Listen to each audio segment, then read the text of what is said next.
Back on Friday, members of our Better team headed to beautiful Scotland, Connecticut, home to one of the state's newest wineries. The Vineyard at Hilly Land is just over 2 years old. It opened in March of 2017 on land that was once home to a dairy farm. Take a look.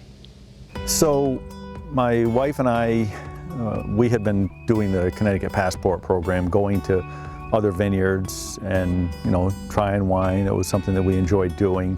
And back in 2003, we went on a couple overnight trip out to New York to the Hudson River Valley. And there's the Hudson Valley Wine Trail out there. And so we were checking out the vineyards on that trail, and several of them were old dairy farms. So my wife said to me, as we were at one of them tasting wine, she said, "Why are we still milking cows?" Doug and Jerry Stearns planted their first vines in 2007. They started with an acre. The next year we planted another acre, and the next year about 2.5 acres. And then we started making some small batches of wine, trying things out, selling most of the grapes to other vineyards. Realizing the dairy business was no longer financially feasible for their farm or their family, they changed their focus to the wine business. We milked cows here from 1970 till 2009, and at that point it just wasn't working out for us economically, and we decided to get out of the dairy business. And we had already started the vineyard at that point. Each year we increased what we made for wine and eventually stopped selling grapes, and 2017 we opened up the winery and the tasting room. Doug, who in the transition from dairy to wine had the financial safety net of income from his job as an attorney, says they've learned lessons along the way. We had tried initially some Chardonnay and some Cab Franc grapes. And after a few years of just not getting anything significant to make wine with, we pulled those out and we put in a variety called Prairie Star, which I think we're the only ones in Connecticut growing that right now, but it makes a very popular wine. Prairie Star grapes are one of the 9 varieties grown here. There are 4 reds and 5 whites. So the grapes that we have, the reds are Frontenac, St. Croix, Leon Malo, and Marichal Foch. And the whites are Cayuga White, Saval Blanc, Traminette, Prairie Star, and Vignoles. This time of year, the grapes don't look like grapes. Not yet. So that's the developing cluster. And so that's all those, these are all going to turn into grapes. They won't be ready for harvest until the fall. Come September is when we start the harvest. And so you pick one variety each day that you're harvesting. They all come at different times. So the whites, we pick them and crush them, and then the next day we press them and start the fermentation process. You put the juice into a tank and start the fermentation process. The reds go through a more extended fermentation process. You ferment them on the skins because you're trying to get the color out of them. It's a lot of work during harvest to pick. We probably pick between 32,000, 34,000 pounds of grapes. And so those are long days, picking and crushing, and then, doing the pressing. Initially, the crushing and pressing and fermenting was done in the farm's big, beautiful old dairy barn. A picture of that barn is actually on the label of the Hilly Land wine. But just 4 months after opening the vineyard, there was a devastating fire. Our family was here having a 4th of July picnic, and it was about 4 o'clock in the afternoon. We were bringing some things back in the house, and my son heard some crackling, and he looked up, and the barn was on fire. Crews couldn't get there fast enough to save the majority of the building. Basically a total loss by the time it was over that day. To lose the barn they loved so much was gut-wrenching. It just meant a lot to us.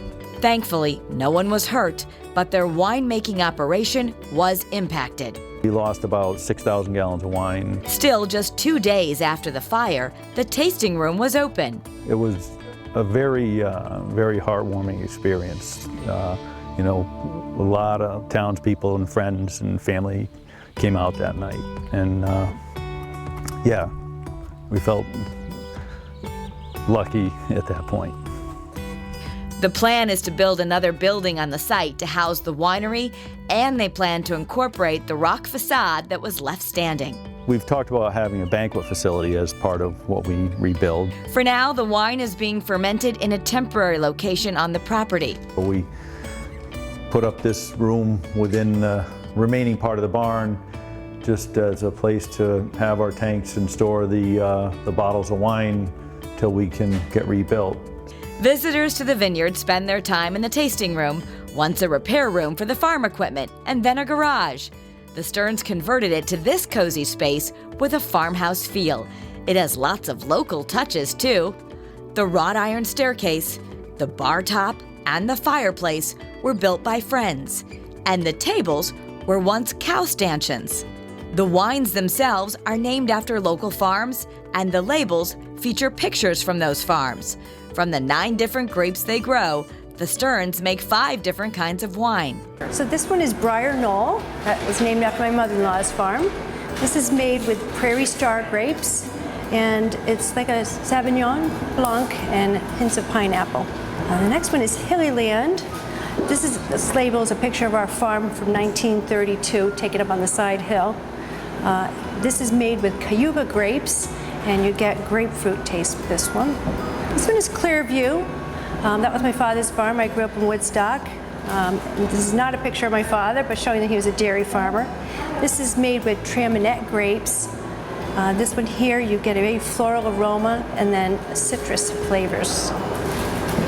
This is Chapman. It was owned by Ethel and Hadley Chapman. This is their homestead from the 1940s. This is made with St. Croix. It is a light red. This is Ridgedale. This is another farm from up in Woodstock, owned by the Richmond family. This is a picture of corn being chopped 1 row at a time. This picture's from the 1950s. This is made with Maréchal Foch grapes, and it's oaked with chocolate staves. So it's oak staves that we put inside the wine, and it has a chocolate essence to it. The wine tasting room is open Fridays, Saturdays, and Sundays for most of the year, closing around Christmas and reopening in the spring. We're open Fridays from 12 to 9, and we have live music on Fridays from 6 to 9. And so we have tastings and sales in there during that time. And then Saturdays and Sundays, we're open from 12 to 6. So there's seating inside the building, and we have tables and chairs set up on the lawn outside.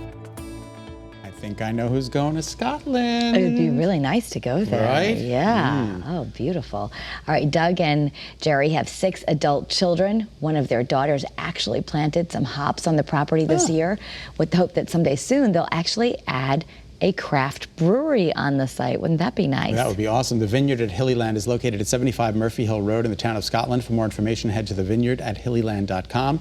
And for details on upcoming events like their cruise night in July and their homegrown festival at the end of August, click on the News tab on the website.